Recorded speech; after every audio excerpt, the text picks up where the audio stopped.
OnePlus 8 Pro Color Filter Camera. OnePlus launched their flagship 8 Pro in 2020 with something they called a color filter camera. It was the fourth lens on the back, marketed as a creative tool for artistic photography. The photos it produced were low resolution with strange inverted colors, almost like infrared imaging, not particularly useful for everyday shots. But then people started experimenting. Someone pointed the camera at a television remote and could suddenly see the batteries inside. The entire circuit board became visible through the plastic casing. It was essentially giving millions of people X-ray-like vision through their phone camera. The novelty wore off quickly when users realized you could see through certain types of thin clothing. Slight privacy concern. OnePlus faced immediate backlash and had to act fast. They pushed a software update that disabled the feature in some regions entirely and severely limited it in others. The fix worked, but it also completely neutered the one interesting thing this camera could do. What remained was a heavily toned-down color filter that produced mediocre artistic effects nobody really wanted. The camera became dead weight on the spec sheet. OnePlus handled the situation relatively well by responding quickly, but the damage was done. They had shipped a flagship phone with a feature that was either a privacy nightmare or completely useless depending on which software version you had. It was an embarrassing oversight that made it into a product millions of people bought.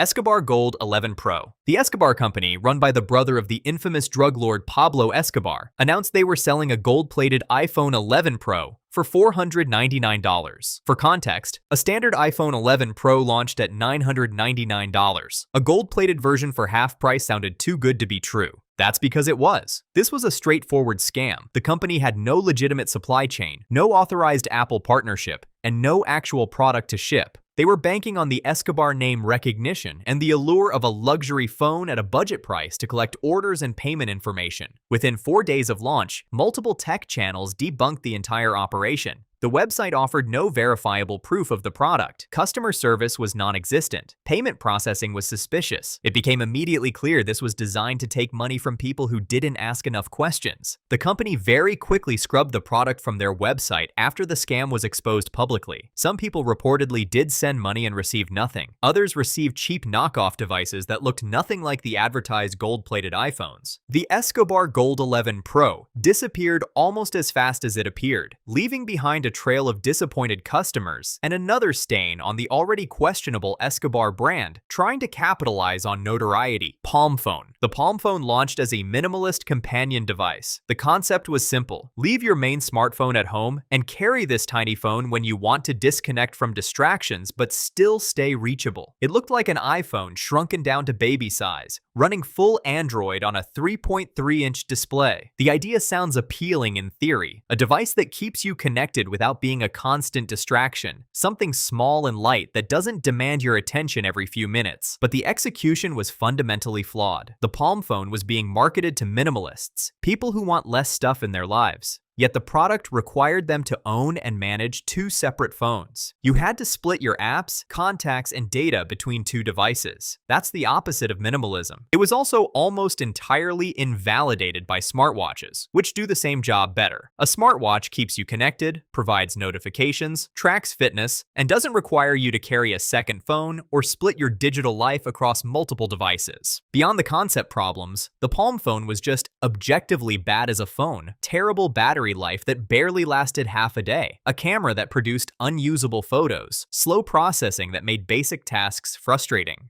a screen so small that typing or reading anything was painful. The Palm phone quickly disappeared from the market. It solved a problem nobody actually had while creating new problems nobody wanted. 2-megapixel macro cameras. Budget and mid-range phones in recent years started advertising quad camera setups as if more lenses automatically meant better photography. In reality, manufacturers were padding their camera counts with essentially useless lenses to hit marketing checkpoints. The worst offender is the 2-megapixel macro camera. This lens exists purely so companies can claim they have a quad camera system. It serves almost no practical purpose. A macro camera is supposed to let you take extreme close-up shots of small objects. The problem is that a 2-megapixel sensor produces images with such low resolution that they're barely usable. Most modern smartphones have main cameras with 48, 64, or even 108 megapixel sensors. You can crop into those photos and get better macro shots than a dedicated 2 megapixel macro lens will ever produce. The effective range of these macro cameras is also absurdly limited. You have to position your phone within 2 to 4 centimeters of the subject, which is so close that you often block your own light and cast shadows on whatever you're photographing. It's impractical and frustrating to use. Reviewers, including MKBHD, have repeatedly demonstrated that photos from the main camera, even when cropped, look better than photos from dedicated 2 megapixel macro cameras. The macro lens is demonstrably worse at its own job than just using the main sensor. Companies continue including these cameras because consumers see quad camera and assume it's better than triple camera, even when one of those lenses is functionally worthless. It's misleading marketing dressed up as innovation. LG Optimus TRISD. LG took a gamble in 2011 with the Optimus 3D, a phone that went all in on three-dimensional content. This wasn't a gimmick tacked on as an afterthought. LG committed fully. The phone had a 3D display, dual 3D cameras on the back, and 3D applications built into the software. Using it was genuinely novel at the time. You could take 3D photos and videos, then view them on the phone's glasses-free 3D screen. It was a fun party trick, the kind of thing that made people say, "Wow, that's cool," when you showed them. But the limitations piled up quickly. The resolution of the screen dropped significantly when you switched to 3D mode because the display had to show two slightly offset images simultaneously. You also had to hold the phone at a very specific angle for the 3D effect to work. Move your head slightly, and the illusion broke. The bigger problem was content. LG was banking on 3D becoming the next major media format. They assumed a flourishing ecosystem of 3D movies, games, and apps would emerge that this phone could tap into. That never happened. The 3D television revolution of the early 2000s failed spectacularly. Consumers decided they didn't want to wear glasses to watch TV at home, and glasses-free 3D technology wasn't good enough to change their minds. Without widespread 3D content,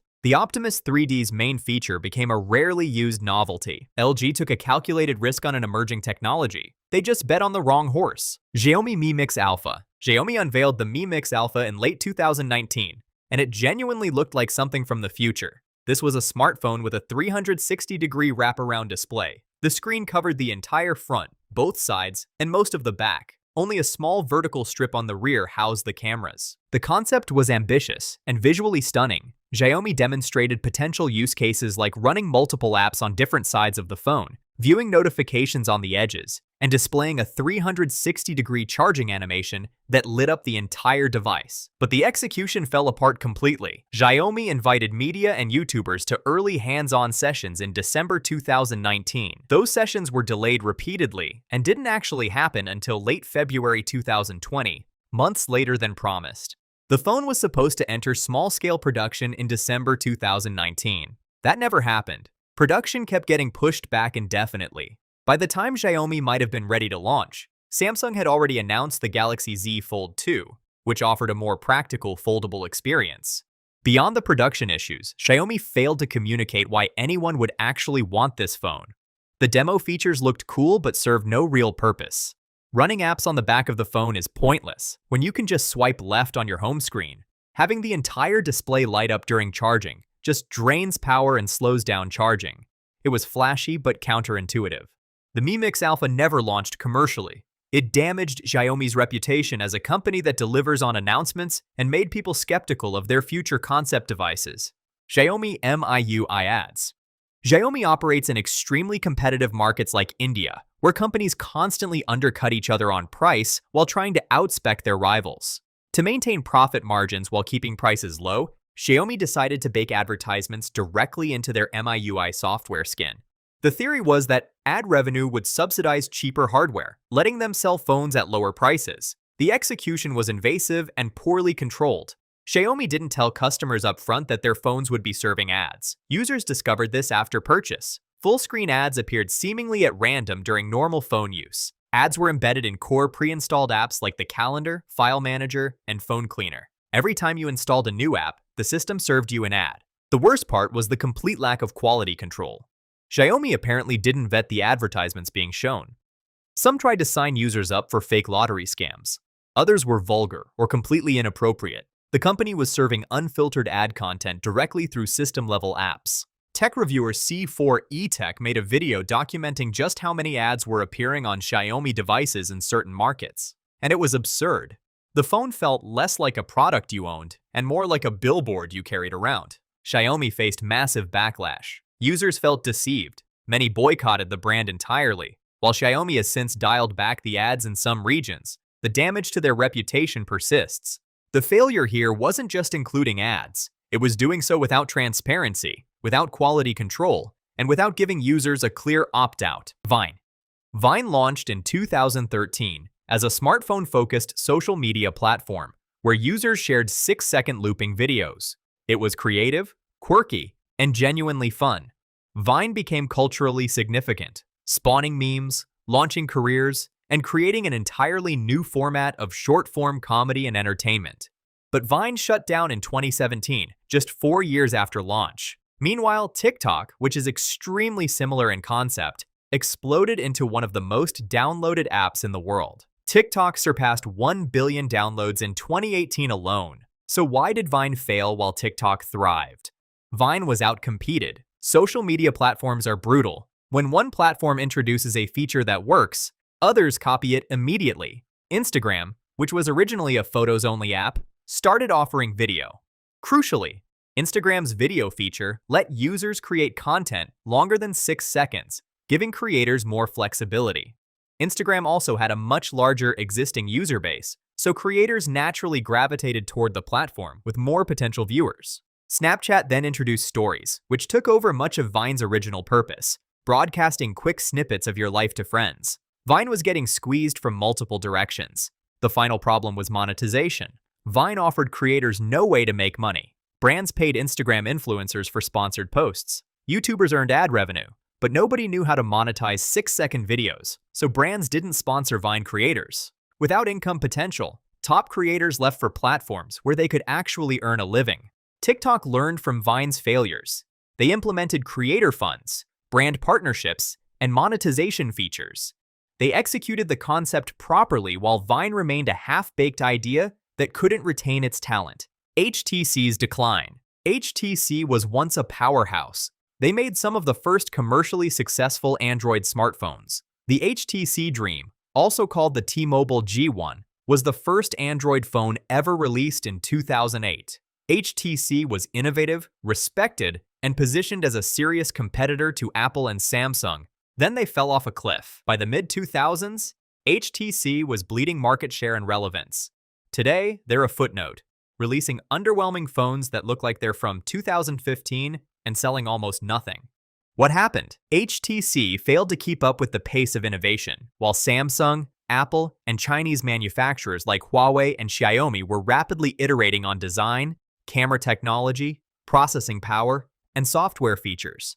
HTC stagnated. Their software, HTC Sense, which was once praised as one of the better Android skins, became bloated and outdated. Their designs stopped evolving. Their cameras fell behind. Their marketing couldn't compete with the massive advertising budgets of Samsung and Apple. HTC also lost scale. Success in the smartphone industry requires the ability to place massive component orders to get favorable pricing. As HTC's sales declined, they lost negotiating power with suppliers. This made their phones more expensive to produce relative to competitors, which made them less competitive on price, which further reduced sales. It became a death spiral. HTC has essentially given up on mainstream smartphones. They've pivoted toward VR with the HTC Vive, which has found some success, but their phone business is effectively dead. It's a cautionary tale of how quickly you can fall behind in an industry that moves this fast. Motorola's fall. Motorola was iconic. They built the equipment that transmitted the first phone call from the moon. They were so dominant in mobile communications that the company name became synonymous with the industry itself. In the early 2000s, it looked like nobody could stop them. In 2004, Motorola released the Razr Vi 3, one of the best-selling mobile phones of all time. This was a feature phone, not a smartphone. It sold for $450, equivalent to over $600 today,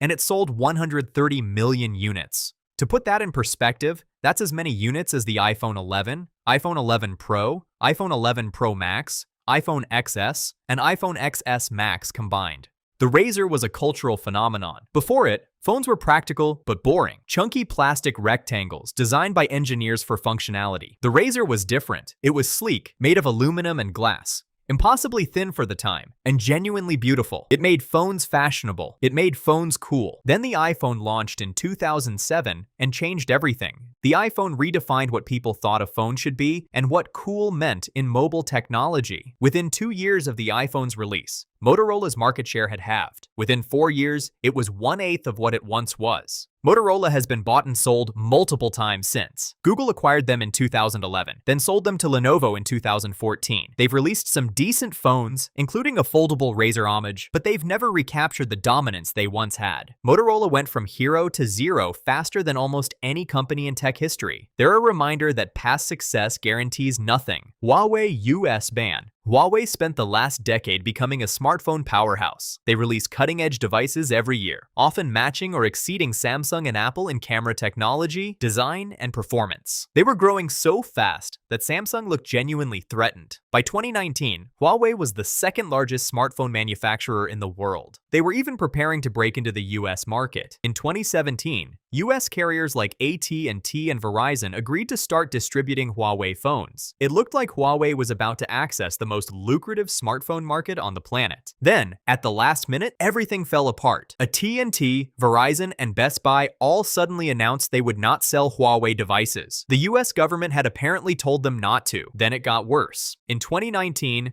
the US government placed Huawei on the Entity List, which meant Huawei could not do business with any US company. No Google services. Huawei phones now ship without Google Maps, Gmail, YouTube, or the Google Play Store in many markets. For most consumers, that makes the phones nearly unusable. But it didn't stop there. TSMC, the Taiwanese company that manufactured Huawei's chipsets, was also barred from doing business with them because they use US equipment. Without access to cutting-edge chips, Huawei can't build competitive smartphones. The Wi-Fi Alliance and SD Card Association revoked Huawei's memberships. Over 130 companies that applied for licenses to work with Huawei were denied. Countries around the world started blocking Huawei from 5G infrastructure contracts, which is one of Huawei's core businesses. The UK, Australia, and others began ripping Huawei components out of their existing networks. Huawei's smartphone business is now on life support. Without Google services and without access to advanced chips, they can't compete globally. Unless something changes, Huawei might only have a year or two left in the smartphone market. If you found these failures interesting, check out the video on screen now where I break down every major tech myth and explain what's actually true.